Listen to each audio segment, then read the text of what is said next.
The most prominent example of this is the Devilfall Valley, located at the heart of the heavenly South continent. Legend tells that it was an ancient battlefield dating back to antiquity, where powerful restrictions were imposed by devilish cultivators of a bygone era. The climactic battle inflicted such devastation that even space itself was torn, leaving behind fine spatial crevices that destabilized the entire valley. Ultimately, the ancient conflict ended in mutual destruction. These spatial tiers and ancient restrictions render the battlefield exceedingly perilous. Over countless years, innumerable overconfident cultivators have ventured into the ruins in search of treasures, never to return. Any treasures they might have obtained were inevitably left behind in the valley. After nearly 10,000 years of such losses, few cultivators dared to test their luck any further, earning Devilfall Valley its reputation as the deadliest region in the heavenly South. Although many treasures are known to lie deep within the valley, they remain but a dream, for none dare to seek their own demise. In any case, auric essence was not widely known. Thus, the cultivators present merely glanced at Han Li without sending him any voice transmissions. Seeing this, Han Li felt somewhat disappointed. To avoid revealing his wealth, he had refrained from presenting his more valuable items, which prevented him from trading for what he needed. He was particularly disheartened that none of the many nascent soul cultivators present had any relevant information. He sighed inwardly and swept his gaze over the group, unconsciously frowning before sitting down, a flicker of something odd in his eyes. The next cultivator promptly brought out black tool refinement materials and began introducing them. Han Li listened half-heartedly, then closed his eyes. If he wasn't mistaken, Daoist Heaven Crystal's calm expression had betrayed a hint of hesitation. While the Daoist might not possess auric essence himself, it seemed he knew where to obtain some. Without further deliberation, Han Li made a decision. But being a patient man, he feigned ignorance for the time being, confident that this clue would eventually lead him to the information he sought. A long while later, the last cultivator finished exchanging for the materials they needed. Daoist Heaven Crystal stepped to the center of the floor and smiled. "Fellow Daoists, it seems most of you have acquired what you needed. For those who haven't, fret not, this gathering represents only a tenth of the nascent soul cultivators in the city. More opportunities will arise. I myself may host a larger trade meeting soon, and I hope you will all attend. Before we conclude, I also have a few items I wish to trade." As he finished speaking, white light shimmered in his hands as he retrieved several objects from his storage pouch, placing them on the table. The cultivators were astonished at the sight. Even Han Li's expression shifted dramatically. Arranged on the table were 8 different monstrous beast puppets, a white wolf, azure pythons, and even a red bull among them. Though completely motionless, the puppets emitted astonishing spiritual chi, comparable to early core formation cultivators. They far surpassed the giant ape puppets in Han Li's possession and were not recorded in his puppet sutras, leaving him bewildered. Could this person also be a cultivator of the Thousand Bamboo School? But the Thousand Bamboo School shouldn't have any nascent soul stage experts. Was there another faction specializing in such puppets? As his mind raced, Han Li couldn't help but scrutinize the puppets, searching for any peculiarities. Before he could examine them closely, the fat cultivator from the Harmonious Bond sect chuckled and exclaimed, "Fellow Daoist Heaven Crystal, since when have you taken up puppet techniques? Have you decided to abandon your crystal light arts? If so, you have my heartfelt admiration." Daoist Heaven Crystal grinned in return. "Brother Jew, you jest. How could this weary body of mine change cultivation arts so easily? These puppets were merely discovered in some ruins alongside other fellow Daoists. I'm currently short on funds, so I must trade them. Though their power is limited, they can be quite useful in specific situations." An elderly-looking cultivator stroked his beard and remarked, "I am rather interested in these puppets. They would make a fine life-saving gift for my youngest disciple. What does Daoist Heaven Crystal ask in exchange?" Daoist Heaven Crystal replied calmly, "This humble Daoist seeks particularly rare items from antiquity known as soul stones. Each soul stone may be exchanged for 1 beast puppet.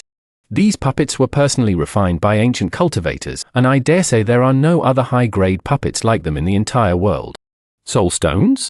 Hearing this unfamiliar term, the cultivators present wore doubtful expressions. None had ever heard of such a thing. Daoist Heaven Crystal was not surprised. He slapped his storage pouch and produced a thumb-sized jade green gem in his palm. At first glance, it resembled a wood attribute spirit stone, but upon closer inspection with spiritual sense, it emitted unfathomably cold fluctuations entirely different from a wood attribute spirit stone. Holding the gem, the old Daoist explained slowly, "Perhaps some fellow Daoists possess this item but do not know its name. I happen to have one here for your reference. A Devil Dao cultivator shrouded in black chi exclaimed in surprise, "How strange! It resembles ghost energy, yet it is far purer." Daoist Heaven Crystal replied plainly, "I do not know what this stone contains, but it is certainly not ordinary ghost chi. Otherwise, I wouldn't be willing to trade a puppet for a single stone." "Ah, that's true," the Devil Dao cultivator conceded tactfully. When Han Li saw the gem clearly, his expression beneath the mask changed dramatically, and his eyes flickered with realization. If he was not mistaken, this so-called soul stone was precisely the Umbra Beast Crystal he had obtained from the Umbra realm. Of course, Beast Crystal was merely the term used by the natives. Its true name, as known to ancient cultivators, appeared to be Soul Stone. Han Li pondered, not only has Daoist Heaven Crystal produced these puppets, but he is also collecting Soul Stones. Both items are linked to Heaven Void Hall. It seems this person.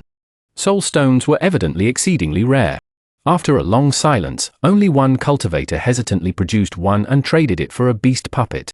Daoist Heaven Crystal called out several more times, but no one else came forward. Though he had expected this, he couldn't help feeling somewhat disappointed. Just as he was about to put the puppets away, someone suddenly stood up. The old man's spirits lifted, and he looked at the person with delight. "Fellow Daoist, do you also possess soul stones?" Han Li silently turned his hand, revealing a green gem the size of a chicken's egg, far larger than the thumb-sized gem the old Daoist had shown. Its icy aura was visible to the naked eye. Daoist Heaven Crystal was both shocked and delighted. "Fellow Daoist, such a potent soul stone is truly rare. How about you choose 2 puppets? I assure you, you won't be at a loss." Han Li shook his head with a faint smile. Unfazed, Daoist Heaven Crystal asked amiably, "What? Does fellow Daoist think that's too little? How many would you like?" Han Li replied calmly, "What about all of them?" The old Daoist frowned and said gloomily, "All 6? Isn't he that a bit too greedy, fellow Daoist?" "Not at all," Han Li retorted, staring intently at Daoist Heaven Crystal. "You can judge by the size of this soul stone alone.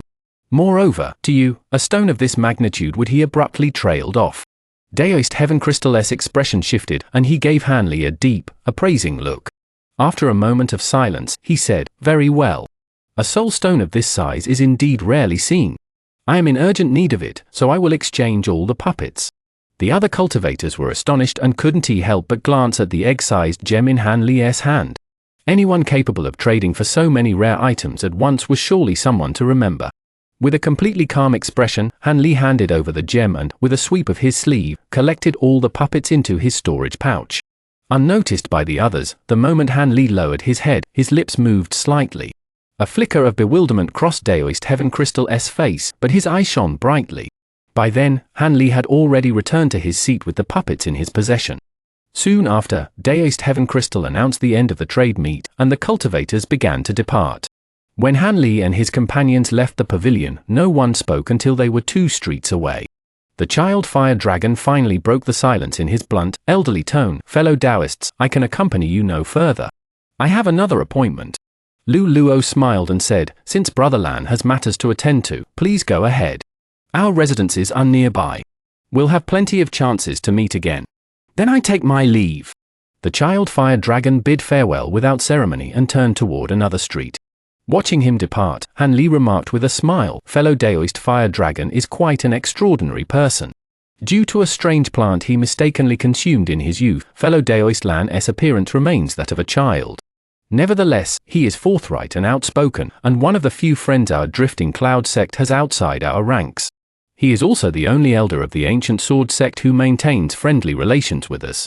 Han Li frowned. "Are you saying the other elders of the ancient sword sect do not think highly of the Drifting Cloud sect?" After glancing around, Lu Luo replied, "Exactly. Junior Marshal Brother Han, what are your plans now? Will you return to rest, or do you intend to purchase other items?"